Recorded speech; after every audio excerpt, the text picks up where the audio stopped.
오늘 계시록 배우는 것 네 번째 시간입니다. 오늘 계시록 1장 4절에서 20절까지를 통해서 셈이 하나님에 대해서 그리스도의 완전 역사에 대해서 일곱 년과 나라와 제사장을 삼는 일에 대해서 들림받은 일에 대해서 일곱 곰투 때의 비밀에 대해서 일곱 배열의 비밀에 대해서 변론해 보도록 하겠습니다. 1장 4절입니다. 요한은 아시아에 있는 일곱 개의 편지노니 이제도 계시고 전에도 계시고 장차 오르시리와 그 보좌편 일곱 년과 먼저 아시아에 있는 일곱 개의 편지한다 그랬죠. 이 시대에 유럽에도 교회가 있었지만 왜 아시아에는 일곱 개에 있는 교회가 편지느냐, 이것이 중요한 의미를 갖고 있습니다. 하나님은 셈의 하나님이다 이렇게 보시는 것이죠. 왜 셈의 하나님입니까?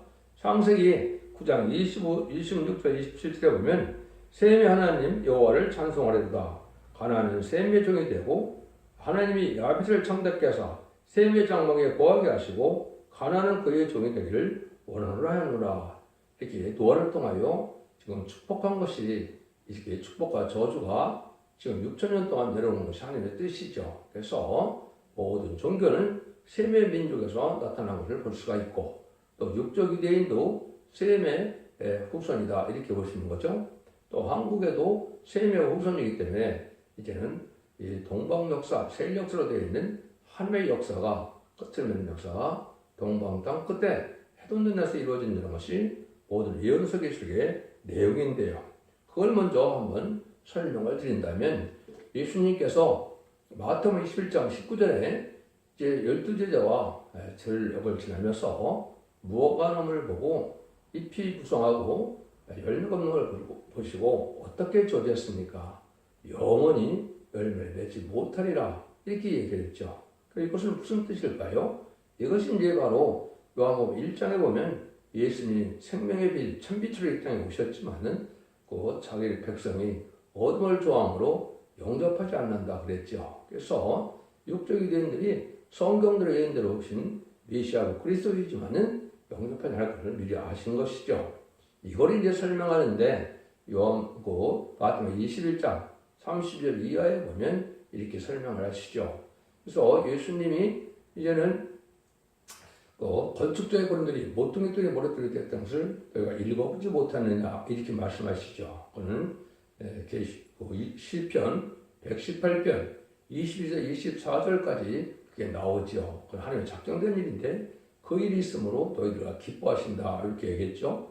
근데 이것은 이제 건축자의 그림들이 되는 것이 성경에 예언됩니다 이 말이죠.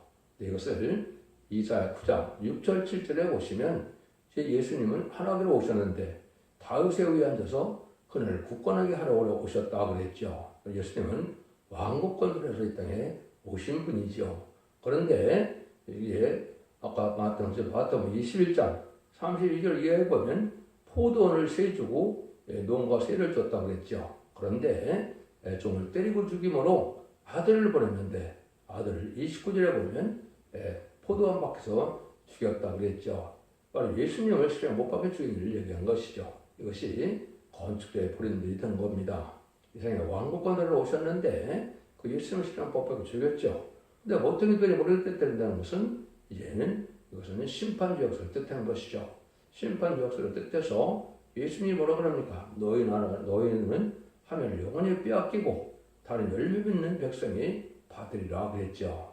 이것이 바로 무화과나무 피를 통해서 하나님 정한 때가 되면 심판주의 역사를, 재림질의 역사를 나라 다시 있음을 말씀하신 것이죠. 그것이 마태복음 21장에서 20장에서 24장에서 뭐라고 얘기하십니까? 인간 조정을 빠짐없이 얘기하는데 그것은 20세기 될 일을 인간 종말, 기독교 종말이라고 예수님은 설명을 하십니다. 그러면서 마태복음 24장 21절에 이제는 창세는 환란이 온다 그랬죠. 그런데 너희가 때려야 될 것이 있는데 무화과나무가 잎이 나고 가지가 나면 여름이 갖고 오질 않은 것처럼 이제 그 일이 있으면 인자가 문 앞에 이룰 줄 알라.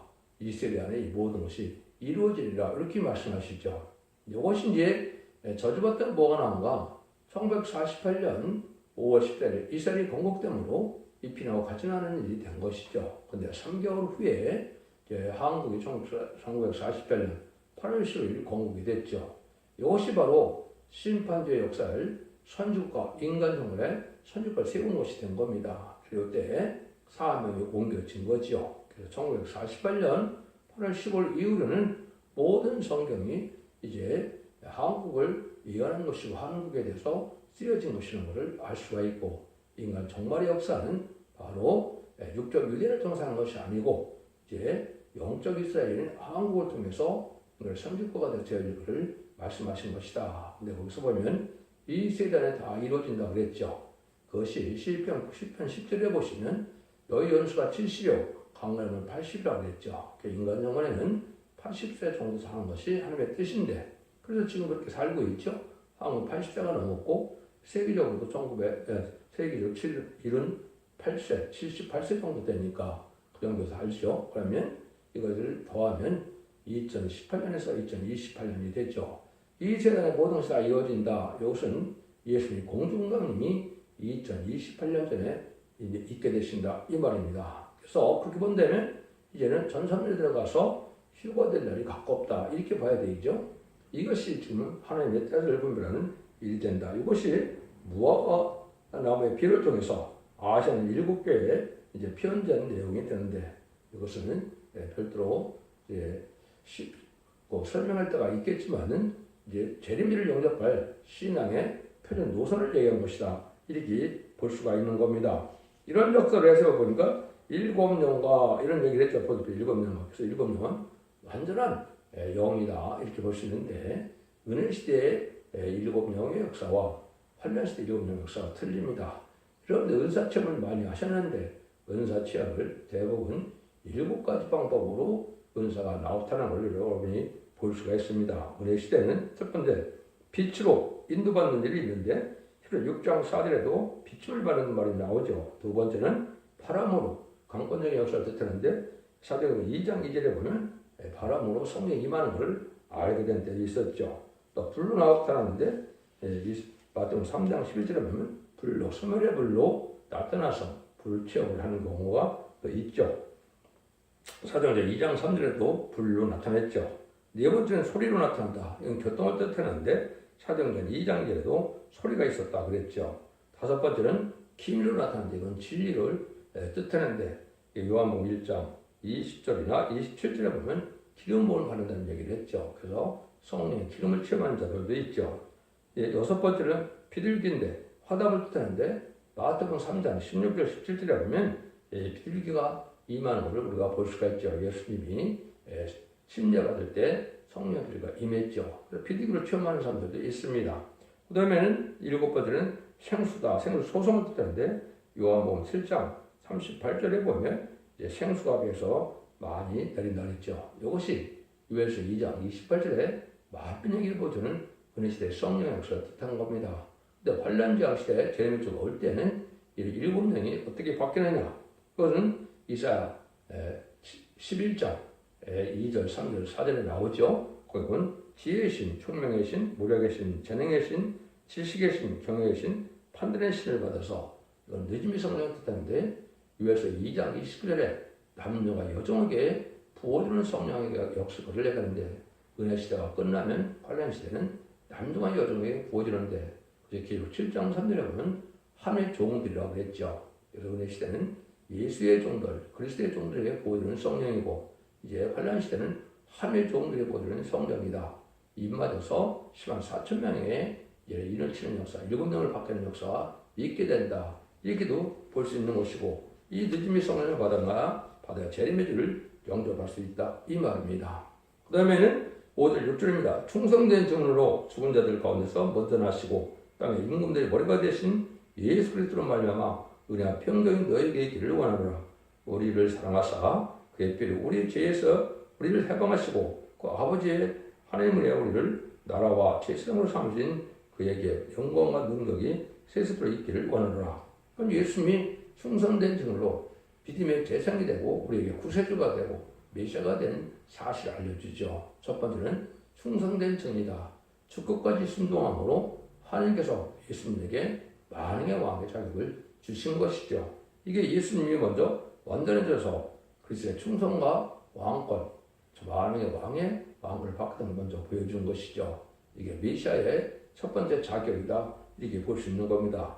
두 번째는 이제 남을 완전케 할 수 있는 일이 있어야 되는데 예수님만이 이제는 지금까지는 예수님을 통해서만 성령을 받게 되는 것이죠. 그래서 이것은 남을 완전케 하는 것은 우리에게 성령을 받게 해서 중생받는 역사로 나타나는 것이죠. 그래서 성도들의 또 충성이 있으면 순교자가 돼서 순교자는 또 왕권을 받게 하는 역사가 지금 있었던 겁니다. 근데 왕권은 아직 실현이 안 됐기 때문에 이제 부활 승천할 때 휴거가 될 때 그때 이제 알 수가 있는 것이죠. 천연국에 들어가서 이제 실질적으로는 왕권이 무엇인가를 알게 되죠.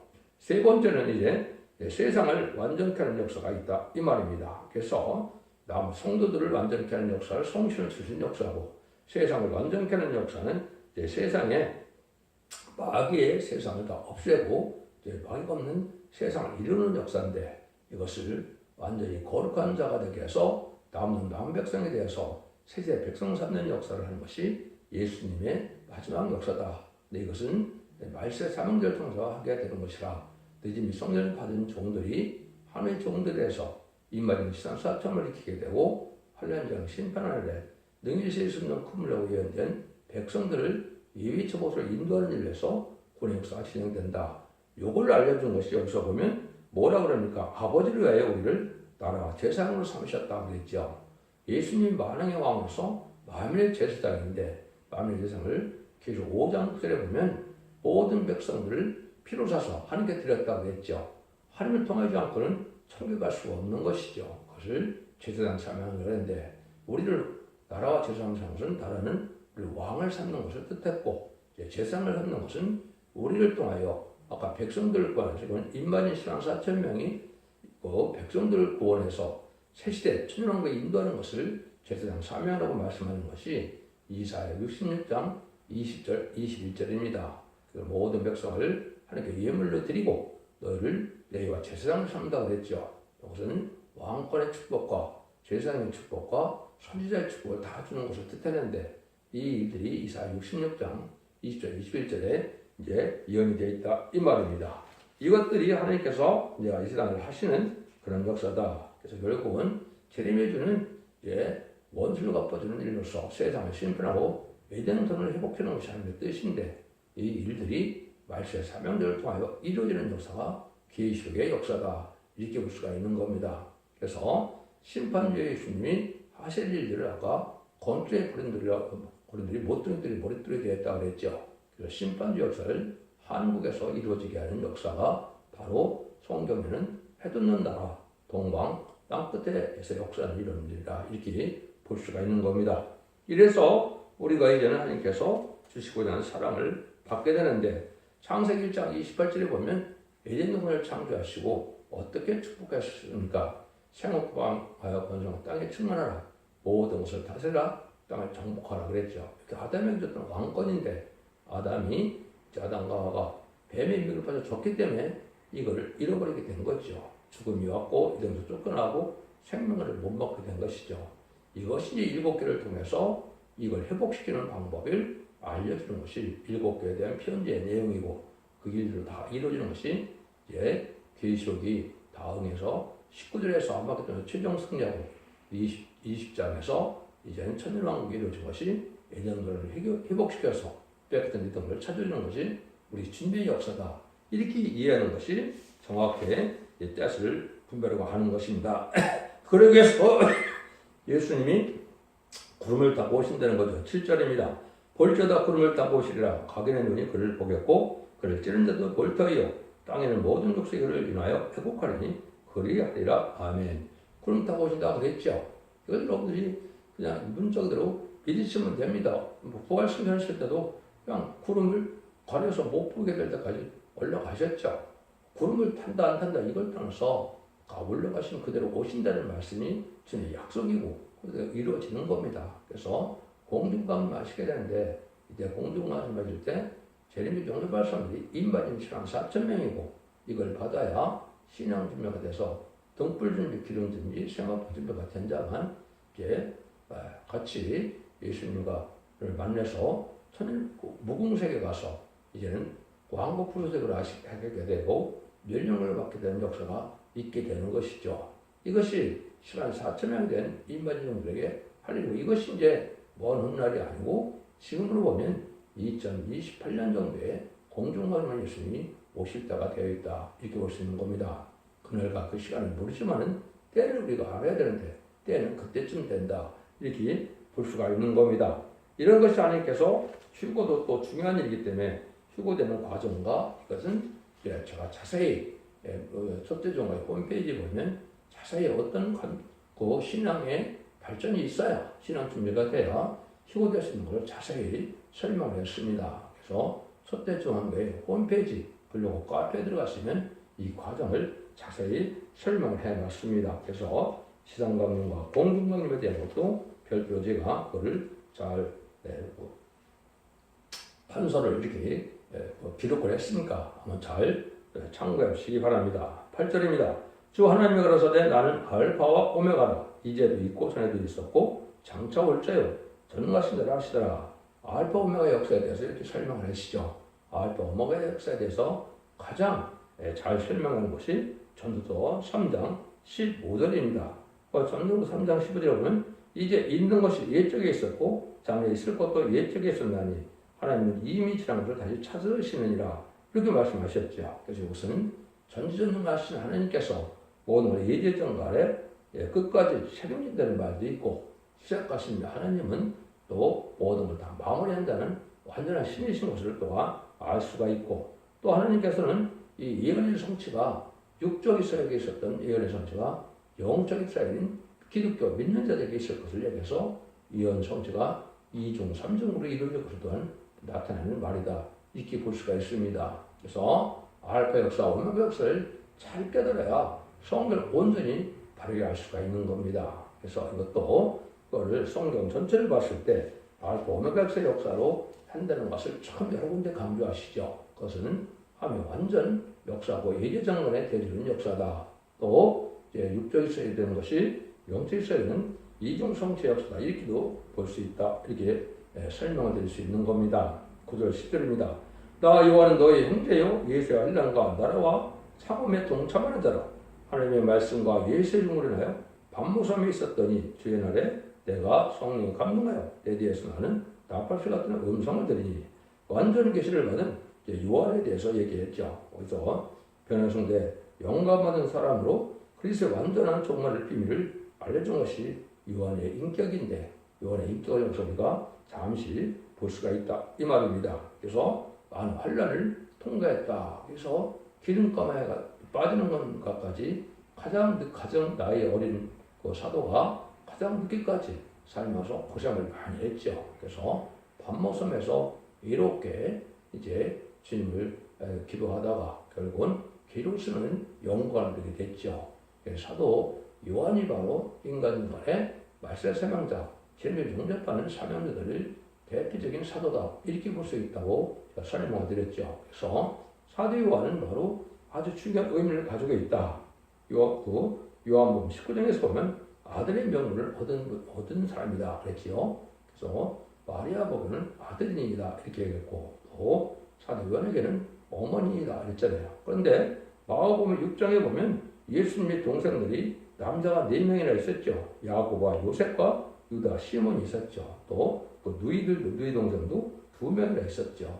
이렇게 본다면 이제 실질적으로 이 아들의 명분을 사료하는 것은 이 성모마리아를 모시는 것뿐이 아니라 영적인 이러한 의미도 있다. 이것이 독생자 예수님을 요한복음에서는 마다리라고 했죠. 8장 29절에. 그건 왜 그렇습니까? 독생자는 한 명인데 마다들이라는 것은 동생들이 있다 이거죠. 이것은 10만 4천 명이 예수님의 형상을 본받아서 영원하게 될 사람들을 얘기한 것이고 왕권 받을 정도를 뜻한 겁니다. 그래서 상속자가 되는 이 이루어질 것을 말씀하신 것이다, 이렇게 볼 수가 있습니다.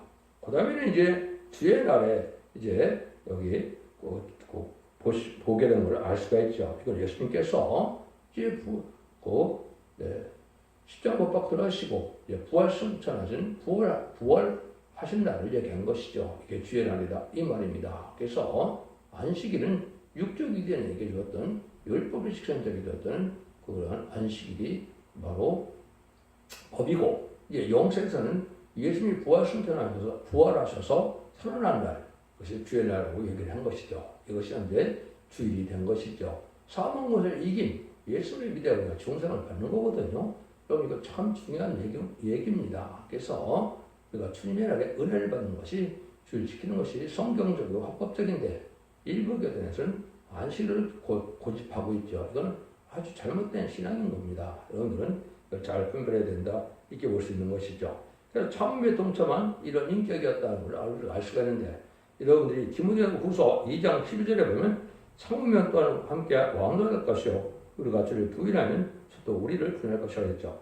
참으면 또한 함께 왕을 탄다고 했죠. 또 사도 요한처럼 순교자의 길을 가는 자들이 결국은 왕권을 받게 된다. 이것은 시간 4천명을 뜻한 것이다. 이렇게 볼 수가 있습니다. 이걸 이제 자기 사명을 해요. 끝까지 주까지 이제 순종한 이제 예수님과 사도 요한이 그 길을 갔죠. 그 길을 가는 정도를 이제 축복하는 것을 얘기하는 것이고, 그래서 성령의 감동을 받아서 하나님의 보호자세를 볼 수 있는 능력을 받았는데 이때 죽은 자와 같이 됐죠. 그것은 제레미지를 영접하려는 신앙은 은혜 시대처럼 예수님이 아무리 예수님이 품에 안기고 예수님이 어깨에 기댔다 하더라도 제레미지를 영접할 수 없는 사실은 원죄자들 다 해결받아야만 제레미지를 영접할 수 있다는 사실을 알려준 것이고, 이것이 마태복음 18장에 보시면 뭐가 나타납니까? 바늘산상에 예수님이 그 안간에 변화가 되니까 모세와 그 엘리야가 나타나면서 사도 요한과 야고보와 베드로가 죽은 데 같이 쓰러졌죠. 그것도 마찬가지로 제일을 영접할 수 있는 것은 은혜시대 신앙과는 틀리고 원죄자들을 해결받는 새로운 신앙, 또 늦은 비성령을 받아야만 지금 영접할 수 있는 사실을 우리가 알아야 된다. 이렇게 볼 수가 있는 겁니다.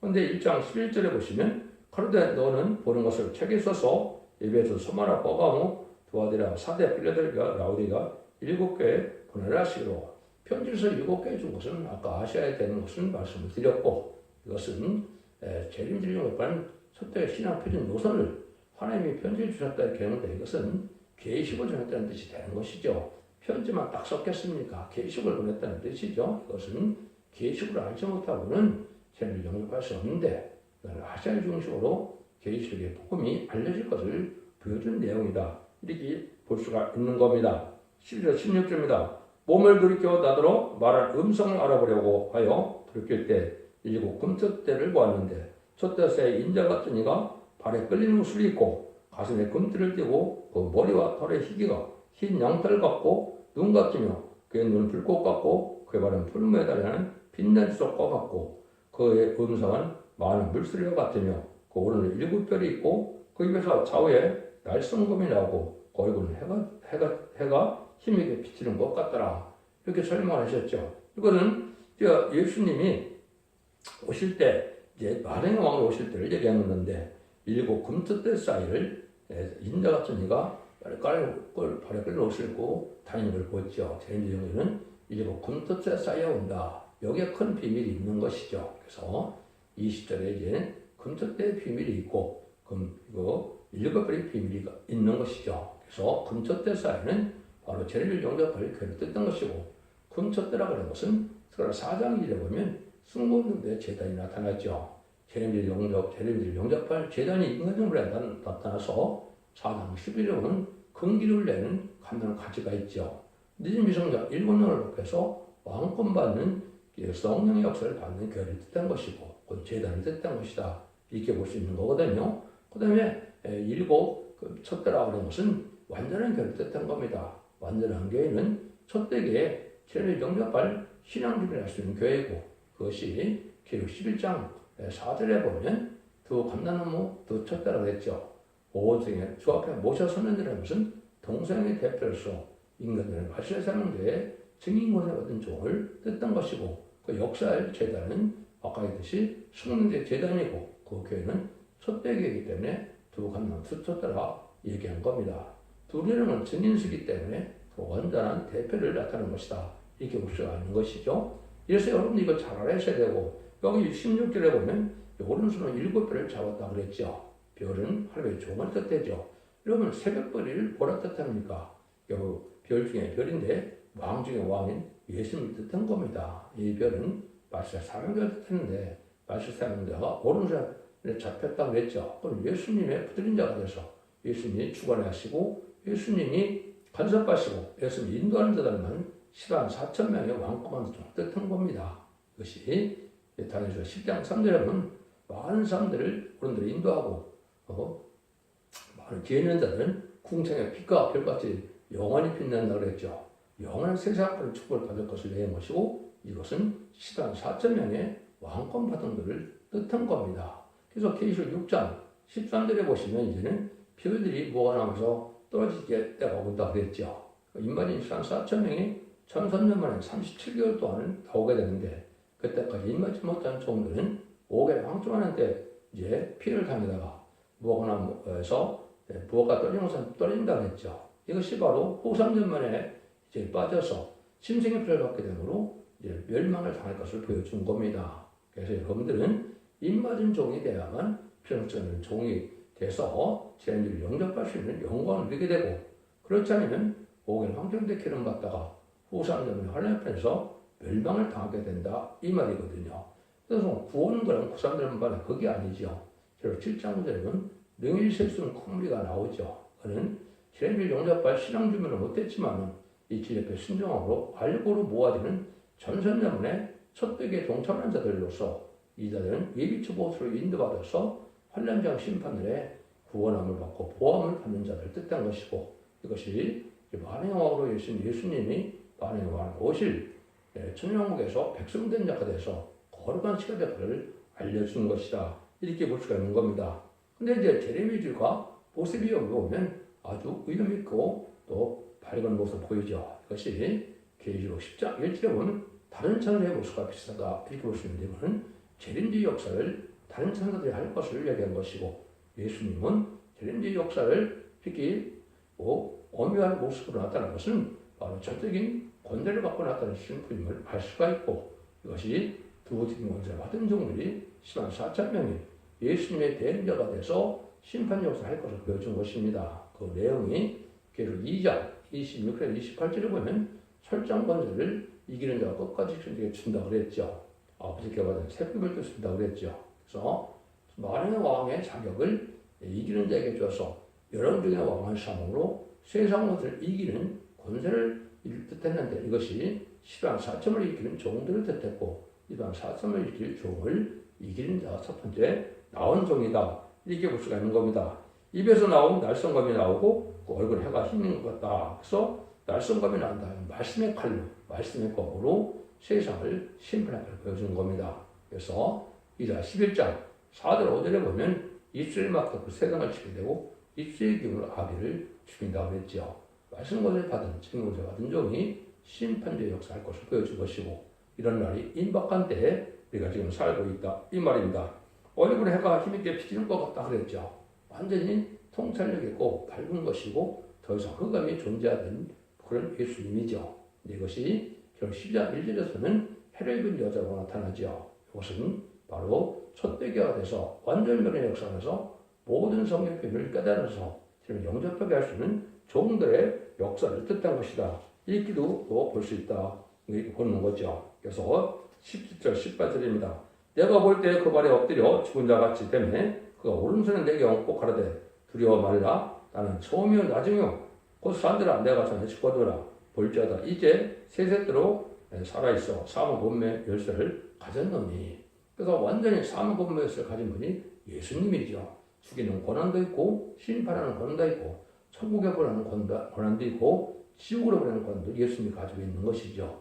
이 권세를 하나님의 앞에 주님의 사명자들에게 말씀하시게 주게 돼 있는 것을 우리가 알 수가 있는데 그런데 발 아래 엎드려 죽은 자같이 하는 이거를 지금 말씀을 드렸죠. 이것은 재미를 영접할 것은 원죄적 문제를 해결받지 않으면 육적인 모습으로는 예수님을 영접할 수 없다는 사실을 보여준 것이다.